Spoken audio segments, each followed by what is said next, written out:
Craving fresh, made-from-scratch Mexican food that actually tastes homemade? Cafe Rio's got you covered. Every tortilla is hand-rolled, every sauce is slow-simmered, and every bite is bursting with bold flavor. Hungry yet? Don't wait. Order now at CafeRio.com. Build your burrito, salad, or tacos exactly how you like them, and we'll have it ready hot, fresh, and fast. Whether it's lunch on the go, dinner with friends, or a full-on fiesta at home, Cafe Rio always brings the flavor and the fun. So what are you waiting for? We've got you covered. Savor the flavor and order now at CafeRio.com.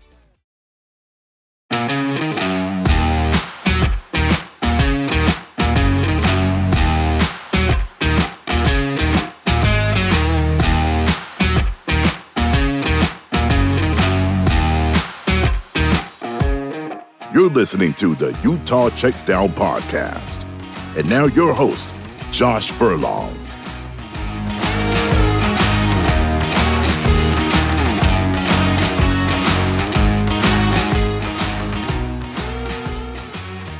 Welcome back to another edition of the Utah Checkdown podcast. I am Josh Furlong. Happy to be back with you once again for another week. Obviously a little bit more somber for Utah fans after Saturday's performance by the Utes. Just not a great showing all around, and Texas Tech definitely got the upper hand in that game. Takes a good lead, not a good lead, but a lead in the Big 12 title race, and a tough weekend for Utah to have to stomach all that. So we're gonna look at all that. We're gonna look at the Utah performance and kind of some of that. We won't go too deep. Quite honestly, I don't have a ton of time today. A lot going on the Hills, so we'll get into that. But before we get into that, let me tell you about our partners. Craving fresh, made-from-scratch Mexican food that actually tastes homemade? Cafe Rio's got you covered. Every tortilla is hand-rolled, every sauce is slow-simmered, and every bite is bursting with bold flavor. Hungry yet? Don't wait. Order now at CafeRio.com. Build your burrito, salad, or tacos exactly how you like them, and we'll have it ready, hot, fresh, and fast. We've got you covered. Savor the flavor and order now at CafeRio.com. All right, let's jump into this. Before we get into the actual game, we'll recap a little bit of the AP Top 25 and kind of what shook out there. Utah came into the Texas Tech game ranked 16th, and because of the loss, a 34-10 loss to Texas Tech, Utah drops all the way out of the poll. They fall to unofficially 29th, so number 29 in the poll, still receiving votes. Some people still have them in. As an AP voter, I did not keep them in solely for the reason that the first three games of the season weren't really indicative of anything. UCLA obviously hasn't looked as good, and so you lose your conference opener, and things aren't as good. So, maybe I penalized them a little too harshly, but I think, Utah's got a lot to prove to kind of get back in there. That's not to say I think this team is bad, and I'm going to get into that in a minute. But I think, they need to prove a little bit more, and so I felt comfortable dropping them out.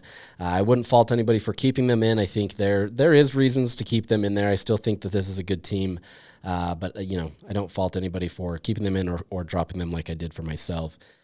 Curiously, though, Illinois, which got blown out by Indiana, even more so than Utah did, that game, Illinois is still a good team, but they got the doors blown out by Indiana, and they managed to stay in the poll at number 23. Granted, they were in the top 10, so it's a much bigger fall, but I would argue that, they have pretty similar non-conference schedules, and, they got beat worse, and so you could argue that they should be out as well. I dropped them out of mine. But that's neither here nor there. I don't think it truly matters at this time of the year. I think you've got to build into it. And, for what it is right now, despite a 3-1 record, Utah still has a lot more to prove. And we'll see what that means, see if Utah can rebound on that. But that's kind of where they fall in the top 25.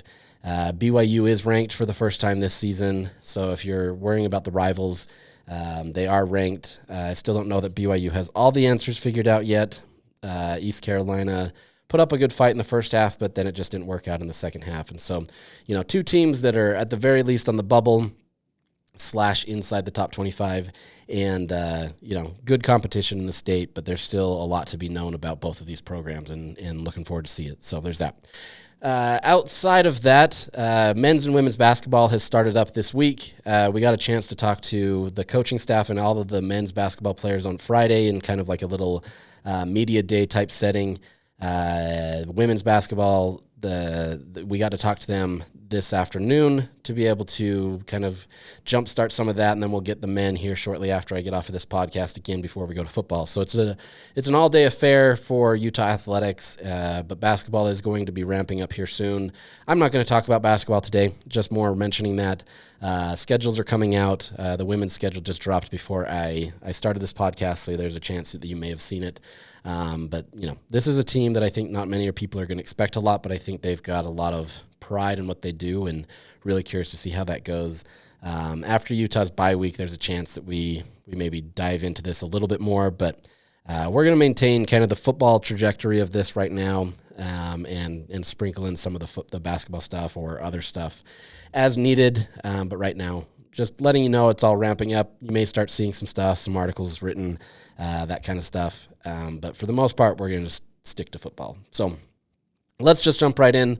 No other way to do it than just to say Utah got beat in all facets of the game, right? There really wasn't a facet of the game where Utah wasn't outdone. Even saying that Utah's defense held strong for most of that game, right? Like Texas Tech, they did exactly what they needed to. And, a lot of people are going to point to their roster. They spent a ton of money to be able to bring in a lot of these players and get there. But that's kind of where it stops, in my opinion, right? Like you can come in there and you can say, oh, these guys are all paid, but it still takes a good coach to be able to get in there and get them to play up to their potential, get them to not play up to this viewpoint that it's all about the money, right? It's really easy to go in there and say it's about the money, you collect your paycheck, and just sit on the sidelines. But right now, and there's going to be more adversity faced for Texas Tech, right? Like this isn't just one game that's going to foretell the entire season. It may. This may be the team to beat in the conference, but one game isn't going to determine that. But you saw a collective effort from a team that just knew who they were, right? Especially defensively. This defensive effort was so much better. Utah had their chances on offense and did better than I think. I would say the offensive line did a little bit better than many people are giving them credit for. With that said, it was just not the performance that Utah was hoping for. And there was things that were missed all around, and it just didn't live up to the expectations. And Utah lost, right? No other way to put it. You can point to the 73-yard passing play at the beginning of the game where people were upset about it being a pick play. It's not fully a pick play. And also, yes, the defender got pushed into the ref, and that kind of hurt things. You can call for the block in the back down the field, and, I wouldn't blame anybody if they called it, but I also don't know that I would either. It's one of those tough ones. You're also watching the ball, and not all the refs are watching every little aspect of that. And I know that's, not supposed to be their job. They're supposed to be watching all around, but, that's kind of the nature of it sometimes. At the end of the day, the thing that hurt Utah there wasn't the missed calls, right? And you can point them out and you can say that they're there, and maybe they are, and you've got some validity there to it. The biggest issue there was missed tackles, and that was a constant theme. Utah had 24 missed tackles in the game, just not the effort that you want to see, right? And part of that is Texas Tech being good, right? Like this isn't just like, oh, Utah sucks, they're this terrible team. It's partially, and a lot of it is Texas Tech is good, and they've got a good plan, and they were hitting on all cylinders, and everything went well for that Texas Tech team. So it's not all fully, on Utah's inefficiency to tackle. Granted, that has been kind of a constant theme a little bit this year, and so you could probably point it to that a little bit more. But at the same time, there's two sides of the ball, and Texas Tech absolutely did their part and jumps out and starts with a 7-0 lead, right? And I think from there, it felt like there was obviously a lot of momentum on Texas Tech's side. You silenced a raucous crowd who, to its credit, showed out for a 10 o'clock game. I think that was the best showing I've ever seen especially for an early game against a top team. Utah fans, they knew their assignment. They came out there. They did exactly what they needed to. And unfortunately for them, the on-field product just didn't match that, right? And I think that's the tough part. Everybody wants to point to game day or now big noon kickoff coming in and putting a spotlight on Utah and Utah not living up to that. And, you're starting to get a lot more value in that, right? Like, is Utah not able to live up to those expectations on the highest stage? Have they always been this team that if they're the underdog and nobody expects them, they do so much better? I think you're starting to get some of that, right? And you can convince me in some of these arguments. I still think it's situational, and every single one of these games that you can point to the situation and why maybe these things happened. The reality is just Utah's not living up to that. Other teams find a way to do it, and Utah's not doing it, right? And that's the cold, hard truth of it. And, that's a problem that Utah has to fix. If they truly want to be the elites of the world, if they want to be the top of the Big 12, and for those many people that think that Utah has a destination in the Big 10 someday, you can't be this type of team and expect to have those, right? You've got to be at the top. And a lot goes into that. It's not just one game. It's not just, one situation. It's all based on a totality of things. Unfortunately for Utah, they just haven't been able to do that the last few years in those specific settings. You can point to the USC games, right? You can point to the Oregon game at time. Obviously, there's an Oregon College game day one. But you can point to a lot of these times where they still have the target on their back and they do it. But more times than not, when you have the spotlight shining brightly on Utah, they haven't been able to live up to the expectations. And I'm not saying that to kind of poo-poo Utah and who they are right now. But at the same time, there is a problem that needs to be fixed. And Utah, for whatever reason, whatever factors go into it, there's always something that you can use as an excuse to get in there. They haven't done it. And so I think for Utah as a program to really take that next step as the evolution of college football, they have to get there, right? If Utah truly believes that they can be the upper echelon of the Big 12, and I'm not even going to throw money in there. Money is another side of that has to be included. They have to perform on the field. And you can have all this performance done in the weeks before, and you can have all the great things happen before that. But if it doesn't live up when you need to do it the most, you're no better than anybody else, right? And I think that's the thing that people take the most delight in with this Utah team is, you come from the Pac-12 where you were in the championship game 4 out of 5 years. You win 2 of those championships. You were in playoff discussions. You've been at the highs of the highs, but at the same time, you haven't really fully done anything yet. And there's some people that clapping back at that right now, but there's, the proof is in the pudding, and it hasn't been there yet, right? And I don't mean to be all doom and gloom, but I think that's where this program is. If you really truly want to take it to the next level, you've got to perform at the highest level. Granted, you ran up against a Texas Tech team that has been much more highly funded than Utah. They've got a consistent plan right now, and they're playing together. You can look at their non-conference schedule and say it was dog meat, and it was. But when it came to a time to play the game where everybody's still doubting you, they lived up to the expectations. And that's kind of where you need to be. Utah has to find that next level. Is it with Kyle Whittingham? I don't know, right? Like, I'm not saying that Kyle can't get Utah to that level, but I think you can see all along this evolution of the Utah program is that there's different steps for different things, right? Urban took Utah to another level. Mac took Utah to a different level. Kyle took Utah to a different level.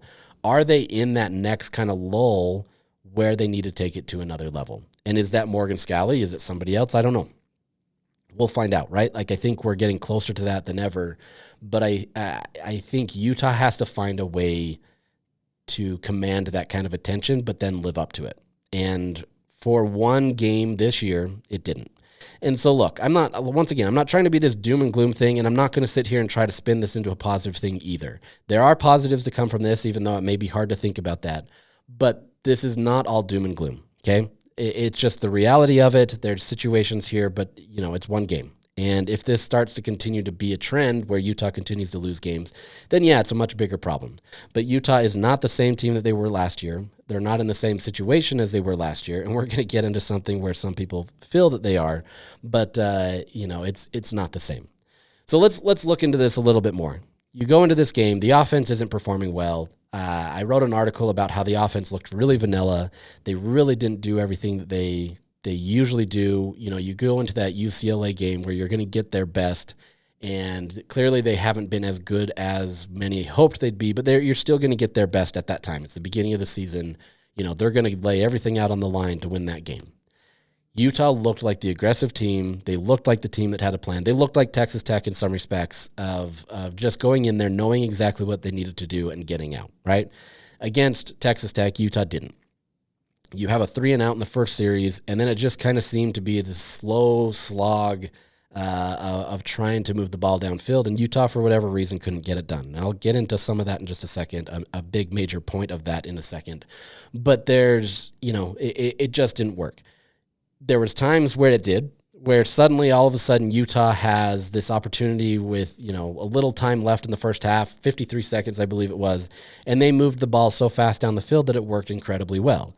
And it's not like Texas Tech was in this prevent defense and it's just like they took their opportunities. This was Utah beating them at that time. And then the rest of the game, there really wasn't some of that. There was I'll say blown calls, but there was times where, Utah goes for it on fourth down in their own territory. They don't get it. Now, granted, that should have been reviewed. Everybody in the stadium saw on the play that it looked like he got the first down. Regardless, the refs didn't think so. Kyle asked to challenge it or was about to challenge it. The refs said that they'd already kind of confirmed it up there, so there's no point to challenge it. Regardless, okay, you've got that. You then also have, all these other situations where Utah gets the ball into Texas Tech territory, and then they decide to punt, and the punt goes like 27 yards. At that point, you should have had a better chance of just going for it, right? There's things like that where the play calling was left much to be desired, right? There wasn't a lot there. There wasn't the same aggressiveness that we've seen from Utah this year where they went in there hoping to win the game. Instead, it felt like Utah was just trying to maintain, trying to be conservative, trying to be vanilla, trying to make sure that they can do whatever they could to not get beat. And the problem with playing that way is you do get beat. And look, you can point to the 2 fumbles, right? You get those 2 fumbles, and there's a lot more positive momentum for Utah. They were getting first downs. They were having these moments. And so there's little sporadic parts inside the game where if you look at it, things could change, right? There's also the touchdown throw that Devon Dampier made to Jackson Benny, and a phenomenal pass, right? For everybody that says that he can't throw, he can, right? This is something that he can do. He hasn't connected as well as he needs to. And he connects with Jackson Benny. The only problem is you had a guy 8 yards down the field for an ineligible receiver downfield. And that didn't work. They called the play back. But you look at that and, how does that change your game? How does that change the situation if that went your way? Suddenly you're looking at a 7-7 game. There's a lot more optimism that Utah can maybe do something. Maybe that puts a little, zip in the step of the offensive players, and they feel like, hey, you know what, we've got this, we're okay. I don't know what goes into the mentality there, but I think it changes things. You don't turn them over, you don't do those things, and everything's better. Devon Dampier had a bad interception where he just kind of played 500, threw it up, and hoped somebody would catch it after evading tacklers. It happens, right? That was not a good one, and he would love to have that back. But there's a lot of these things that are missteps along the way.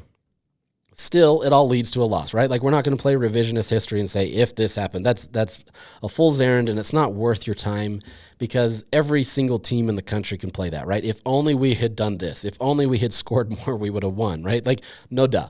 Like, that's just the situation it is. And you can look at the score and say it was 34-10, but if you really watch the game, it really wasn't that. Well, the reality is it is. You lost 34-10. Right? There's no ifs, ands, or buts about it, and you have to realize that you lost by that much. But with that said, it's also not the end of the world either. This was a game where it was a 3-point game with 10 minutes left. Utah found a way to be able to get a touchdown, makes it a 3-point game, and it felt like the tides were turning a little bit. A little bit. Not much. It still felt insurmountable at times, that things didn't work. But the biggest backbreaker there was then Texas Tech goes down the field, scores a touchdown quickly, and suddenly it's a 10-point game again. And it was at that point where I feel like everything broke, as if things weren't broken before. But you had a valiant defensive effort. They put up a ton of pressure on Texas Tech, made some phenomenal plays. Jackson Benny literally rips the ball out of a receiver's hands in the end zone to be able to stop a touchdown. There were plays made that allowed Utah to win this game. Obviously, the offense had to perform. They didn't perform.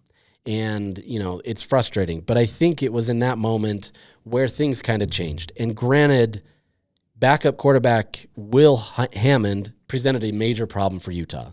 All week they were prepping for a statue in the backfield, right? A guy that basically sits in the pocket, and as long as you can put pressure on him, he's not going to really beat you. There was a few slip outs where he scrambled and picked up a few yards, but by and large, you put pressure on him, you keep him in the pocket, and Utah could handle it, right? They did well in their coverage for the most part. They didn't get beat as much as many people thought they were. There were still some times, but every team's going to take that, especially better competition. But by and large, they did their job against a Texas Tech offense that was supposed to move the ball a little bit better. And, they can look back at if Benny hadn't grabbed it, this would have been an even bigger game or stuff like that. There's always something you can point to, right? But then in the second half, when Baron Morton goes out with an injury, he gets rocked and leaves the game. The backup quarterback presented a much different problem. And the backup quarterback is the most favorite player on the team simply because he's the one that you're not going to scheme against. And if you haven't seen it and he's a completely different player, it makes it so much harder for a defense. And I've seen, I don't get it. I've seen the tweets out there, well, Utah should have prepared better for the backup. Nobody is preparing for that. Like, quite honestly, nobody is preparing for that unless you feel like you have to prepare for that. Everybody is putting all of their time and attention into Baron Morton, right? There's no reason not to. If you're not doing that, you're not doing your job. And then we'd sit here and complain about, why didn't they focus on him more? Well, they were focused on the backup QB. Well, you had no guarantee that he was going to play. That's not the way that you handle it. You focus on the starting quarterback. You have your game plan. If things change, then you have to adjust. And that's the thing where you have to go into it and know that you need to adjust. But when you're going into this saying you've got a statue back there, a guy that's a pocket passer, this is how you have to play it. It changed the game when you had a guy that had a lot more mobility. The things that they use, the things, their packages that they have on the defensive side of the ball, those don't work the same. And so Texas Tech had all the advantage in the world to be able to scheme it differently when you put in a new quarterback there. Obviously, he still had to perform, right? And taking nothing away from him because he performed lights out, did incredibly well. Some people are looking at it as maybe a QB controversy for Texas Tech. Why do they have this guy back there when, he's better? I contend that backups always get that kind of love because teams aren't scheming for it, and so they look really good. And then once you start scheming for them, it changes. But this is the situation where Utah's in, right? Like you're preparing for one thing and you get another. And that's a really tough thing to suddenly change. You're already gassed from being on the field a ton, fighting this uphill battle with the position battle where, it felt like Texas Tech was always at least at midfield and Utah was always inside the 10-yard line. It just never was going to go your way. And so by the end, when you have a different quarterback that makes it a little bit more difficult, it's just tough. And Kyle Whittingham at the end of the game said, they've got to be able to be tough the entire game, not just 3.5 quarters. And he's not wrong. But at the same time, I don't blame the defense for that performance, right? I don't blame them for that. And I get that they do. They're going to blame themselves. They're going to put that on their backs that, we heard this time and time again last year that if the offense scores 10 points, we've got to hold them to 9. And I agree with that, but at the same time, that's not entirely fair. Utah needed to be more aggressive on offense and be able to do things to be more effective and to be able to get there. With that said, there's some standouts on this defensive side. John Henry Daly continues to dominate and continues to be a great asset for Utah. If they can continue to lean on him and be able to make him kind of the star of that defense, they're going to be okay. Most teams aren't going to be like this, right? Texas Tech is loaded up. They've done a really good job. Some are going to have better offenses than Texas Tech. But at the same time, if you can do what you need to with John Henry Daly, I think you're going to be okay. Jackson Benny also is a star that's emerging on the defensive side of the ball. The guy has been a great asset. He gets beat at times, right? There's still things that he has to learn as he's kind of acclimating to being a full-time player. But you're finding him just have an instinct to get the ball. That interception in the end zone was probably the most heads-up play and most phenomenal play that you can see from a guy like that. He just has a knack for the ball and lives up to the entire time or the entire mantra that they have there of ball hawks, right? He just does exactly what he needs to. You also saw on the offensive side of the ball what kind of a threat he can be if you can get him the ball. The problem is you need to get him the ball more. So we'll see. Kudos to Nate Ritchie also, though, because there was a lot of talk going into this game that, the time has passed him by. He's not the great player that he used to be. He's missing a ton of tackles. And I would say that he had a standout performance and did really well. If I remember right, he led the team in tackles. I don't have that stat right there in front of me. But, had a much better day than I think many people were expecting. So don't want to get too deep in that, but I think he did really well to be able to make it work. So, by and large, this defense did their job. It's a 3-point game. Obviously, things kind of spiraled from there with a different quarterback, and things are tough. But there's not much you can do. It's 1 week. It's one game. It's not like this changes the entire nature of this team. Utah absolutely still has everything on the table. The real question is, how do you bounce back from this? Do you drop your heads, go into a difficult West Virginia environment where you're traveling to the East Coast and let one game become two? That's where it becomes a problem. But Kyle Whittingham said he didn't think that is the mentality of his team right now. There were some similar things last year. Also, last year was a little bit more difficult with much more injuries, a little bit more chaos in the room. This team, at least it seems like they're going to be okay. But we'll see. If this leads to a 2-loss week and you lose to West Virginia, then we've got a lot to talk about. But I would say as it stands right now, it's not the end of the world. You lost to a good team. It's not like you lost to the bottom feeders of the Big 12 or you lost to a G5 team or whatever that may have you. This is a good team, and they're expected to be in the Big 12 title game. Can Utah join them? That's the real question, right? Can you run through the rest of this conference and do what you need to and just show that it was maybe a blip on the radar? But, we'll see. And that's the best part about this is kind of seeing the resolve of this team and who they are. If you may remember, the Utah team that won their first big Pac-12 championship did not have a great start to the season. It did not go very well, and, they found a way to be able to get there. And you could argue the Pac-12 had down teams or whatever. Every conference is going to have their things. The reality is winning a championship is tough, and it's all about the resolve and the resiliency that you have to be able to get there. And so we'll see what this team has. If they have that resolve and the resiliency that I talked about, they're going to be fine. I think they still have a good offense. There's still questions, and there's still things that need to be answered, but they're going to be okay. And the defense, it's still pretty lights out. They've got some great opportunities available to them, but once again, you still have to continue to keep that the iron sharp, so to speak. So we'll see what happens. Not the end of the world, but also definitely things that you need to fix. So let's take a brief pause right here to talk about our partners at Canyon View Credit Union. At Canyon View Credit Union, it's on the house. Close a mortgage and get a free appraisal up to $600. To learn more details or apply, visit canyonviewcu.com. All right, the biggest storyline coming out of this game, and this wasn't fully realized until today, Monday, is that Devon Dampier wasn't fully healthy. Now, there was telltales along the way. If you watched the end of the Wyoming game, you could see him limping a little bit. Quarterbacks limp, right? Like players limp. It's football. That's the nature of it. You get banged up. Not really a huge concern at the time. But then there was also a tweet that showed Dampier talking to Urban Meyer, and he had a big brace on his ankle. That immediately got pulled down. Many people caught it. They saw it. There's a lot of people that looked into that. We had heard all week that there was some questions about it, but he was still available to the media. There was really no question that he was going to play, but there was questions about kind of what was going to happen because he wasn't able to play. We talked to Rob Stone of the Big Noon kickoff crew, and he mentioned, whether Utah wanted him to or not, he mentioned Dampier's health and talked about how concerned he was. He was concerned that Dampier wasn't healthy enough to be able to play in this game, and ultimately he was right.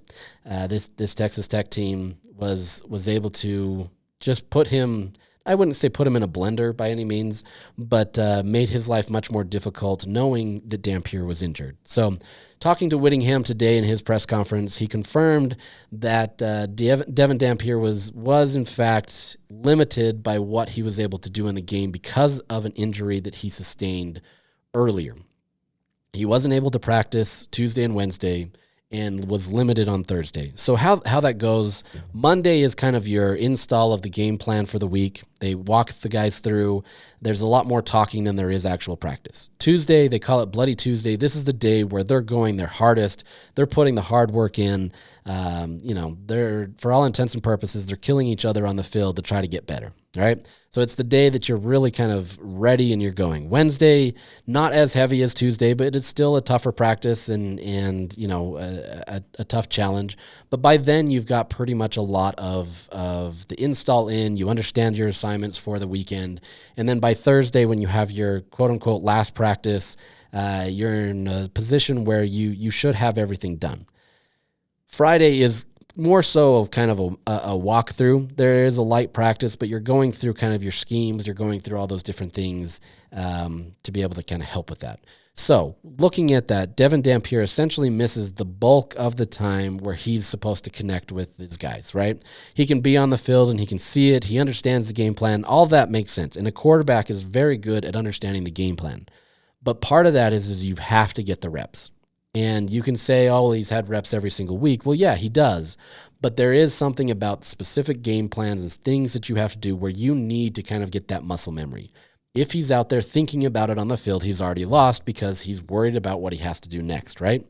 If you can get in there and understand your assignment, you're okay. A lot of professional athletes will talk about their kind of preparation, and it's you make practice harder than the game. And by the time you get to the game, it's easy because you've already gone through it. You've already done it. In this scenario, Devon Dampier missed the entire time. He didn't get that scenario. So when you got into the game setting, it's really essentially the first time you've even played that week.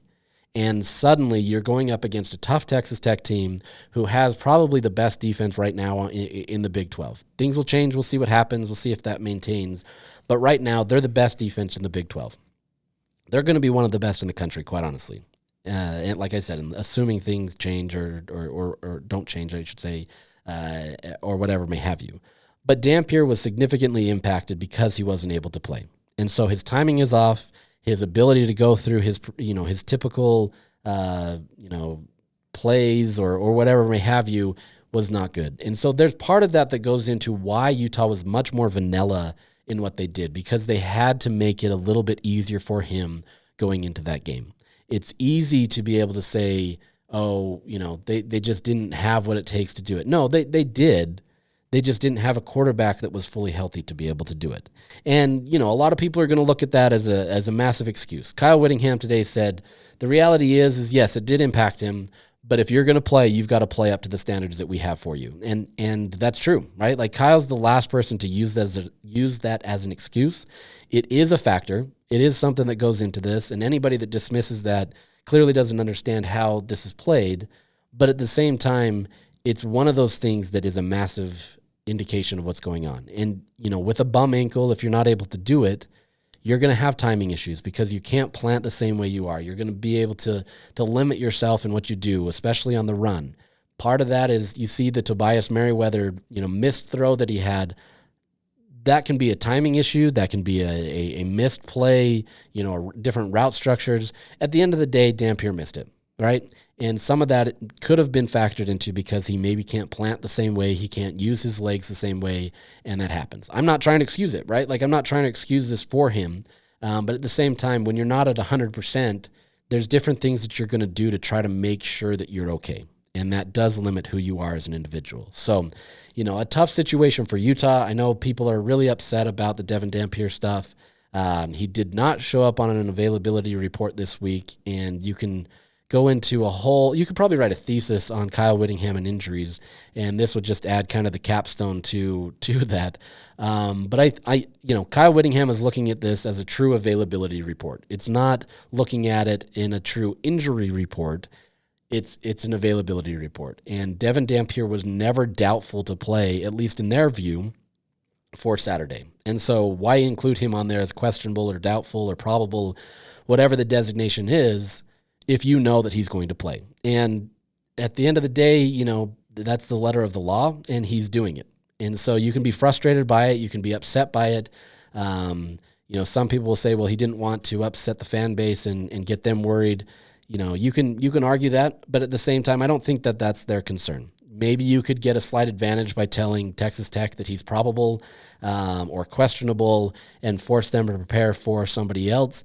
But I don't think that that's really going to change things much for them. Maybe it forces them to think a little bit more about a backup quarterback, But I don't think in this scenario it was going to change. Everybody knew that Dampier was going to play. Now, when asked if this is a long-term injury, Kyle Whittingham said, "We hope not, but it doesn't appear to be that way." That's not verbatim, though. "We hope not" is verbatim, but the rest of that is not verbatim. But he believes that it's not supposed to be. They don't discuss injuries, he said, except they did discuss injuries. It's just kind of his hard, fast rule. We don't discuss injuries unless we do.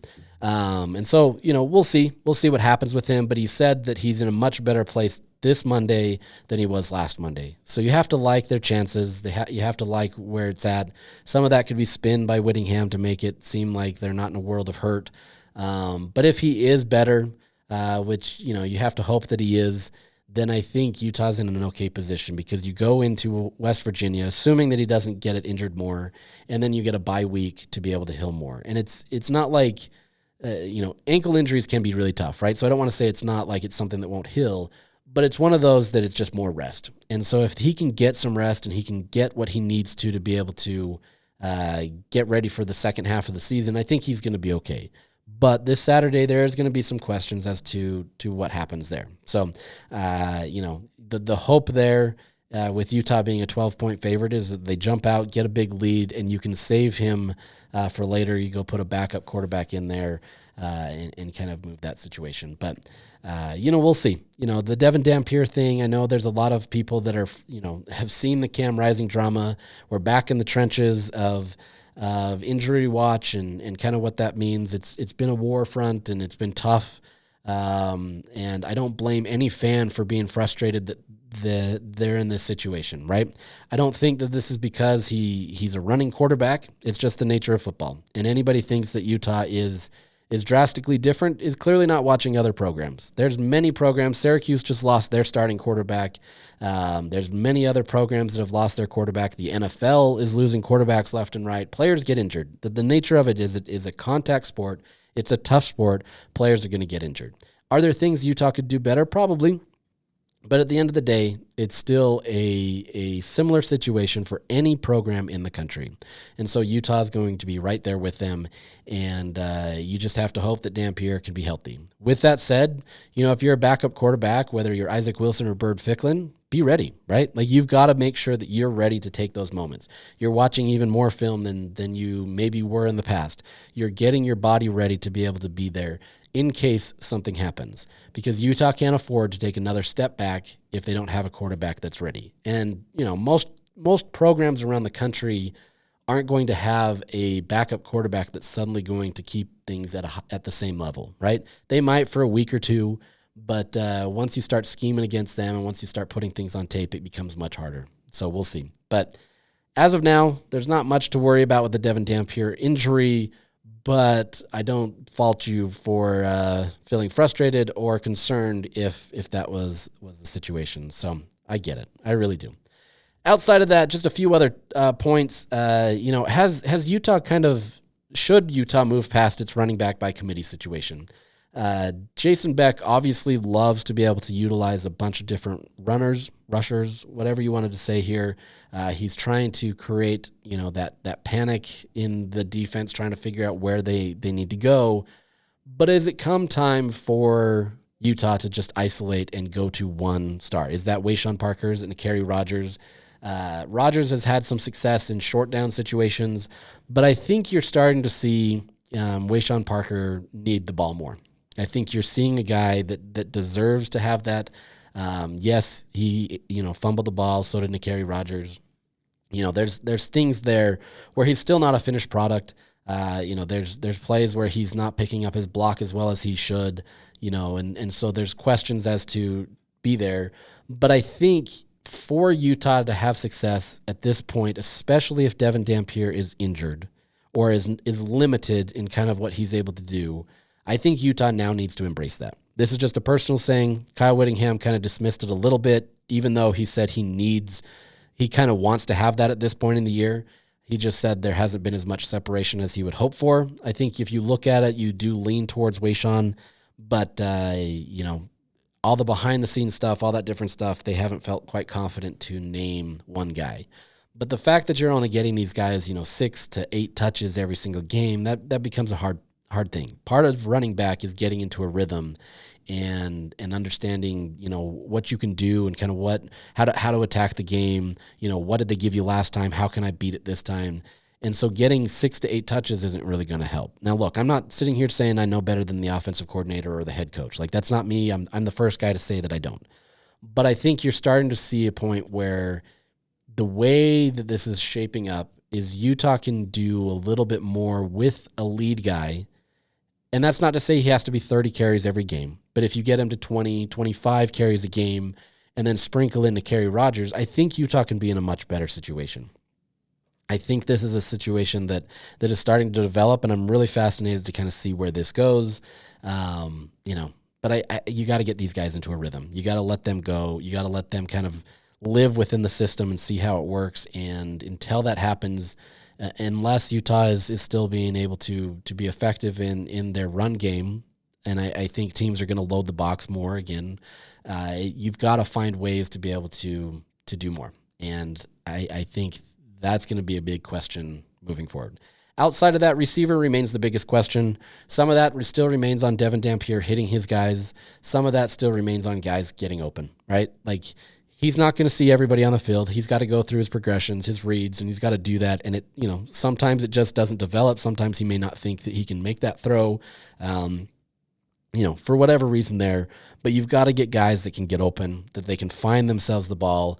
You've got to demand it. I'm trying to teach my younger son, how to play receiver a little bit, and trying to teach him how you don't just run to the defender. You've got to try to run away from the defender, that kind of stuff. And look, my knowledge of football in terms of coaching is little, but you've got to find ways to get away, right? And if you're not getting separation, you're not going to get that trust from the quarterback. Ryan Davis obviously has that connection with Devon right now. He feels kind of like the security blanket. Maybe Dallin Bentley is a little bit more of the security blanket, and Ryan Davis is more of kind of the proven target. But they're finding ways, right? And these aren't guys that are going to blow you away with their speed or anything there, but they're finding ways to get open. And so the other guys have to step up and kind of get there. Devon obviously has to hit them. He's got to get them, but you've got to find ways to get open. And until that happens, Utah's, going to have to figure out what to do. They've got to figure out how they can manage that with a loaded box. How are you going to attack the middle of the field? How are you going to get more downfield threats? Can you mix in some crossers? I feel like we're in this every single year, but can you mix in some different things to be able to get these receivers impacted in the game a little bit more? I don't know. And I think Kyle Whittingham wants to address it and sees it as his biggest issue for this team, but you got to get it figured out, right? And easier said than done. You can have an identity where you are a running team, but you still have to throw the ball and get it going. So don't want to overreact for one game, but we're starting to see a trend here where they're not getting the ball. I think there's still more to give for this team. I think this week could have been a better opportunity had they moved the ball at certain times. It just didn't work, and you mix that with Dampier's injury, and it all just kind of factors into a rough situation, and that's where Utah's at. So where does Utah go from here? I mean, really, it's up to them.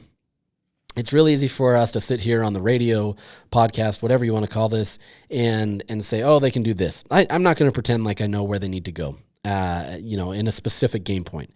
The point being they have to figure this out themselves, right? We can sit here and pontificate all we want about what this team can do and kind of how they need to get there. And at the end of the day, the players have to recognize where they need to go. The coaches have to recognize and put them in a better position to know what they need to do. There's some things where they did clearly do better in their penalties. The unfortunate one was the ineligible man downfield that just absolutely killed the momentum. But that happens, right? You got to coach them up, and it's a veteran player that did it, and it happens. But you've got to find ways to be able to continue to get the edge, try to get these guys engaged to move forward. And at the end of the day, where Utah goes is going to be determined on the coaching staff and the team. What kind of mindset are they going to have? Are they going to continue to hang their head, or are they going to come in there and are they going to be what they need to be? We'll see. This West Virginia game, I don't know that I'd call it the most pivotal game on the schedule, but I think to this point in the season, it's going to have to be. I think Utah fans hoped that you'd have a 4-0 record coming out of the Texas Tech game, but you don't. And you're going to take losses. Very few teams go undefeated in a year, But, it's all about the resolve and how you handle it. Are you going to let one loss spiral into 2 and then into 3 and whatever that may be? I would say that this week more than anything is the most pivotal point because you're going into a bye week. You've got to get that good mojo. You lose this week, and now you let that sit for 2 weeks. And that doesn't sit well with anybody, but you start kind of creeping in. That doubt keeps kind of creeping in, saying, are we good enough? Can we do it? And then it starts spiraling into another one. And then you go into a rivalry game. And then you go into it just keeps spiraling. And so for the sake of consistency and knowing who this team is, they have to be able to win this game this week, or there's going to be conversations about, is this team similar to last year? Do they have what it takes? Does Kyle Whittingham has what it takes to win in this era? Those questions are all valid and all important. And, you don't want to put too much pressure on one game, but I think that's kind of where Utah is right now. This is kind of the inflection point for the season. If you can go out there and show that you can still be a dominant team on offense, and yes, look, nobody's going to look at West Virginia and say, oh, man, Utah did this. We get that. But if you can go in there and kind of establish your own game plan and dictate the tone of the game, things are going to turn for you, right? You're going to have a better situation and things are going to be better long-term because you start believing in yourself again. Especially with a week off, you get that opportunity to heal, you get that opportunity to move forward, and you'll be okay. But it's really up to these guys. They have to do it. We can talk about it. We can say what they need to do, but at the end of the day, they have to do it. So we'll see what happens. A lot to figure out, but it never stops. Teams do this all the time, and they're going to have to figure it out. So we'll see what Utah's all about, and we'll preview West Virginia this week. It's been a little bit of up and down season for them already, and we'll see what happens. Get a travel to the East Coast and see what Utah can do against a Rich Rod team again. But with that, we're going to sign out today, and hope you have a good week, and we'll get back to you a little bit later this week. Have a good one.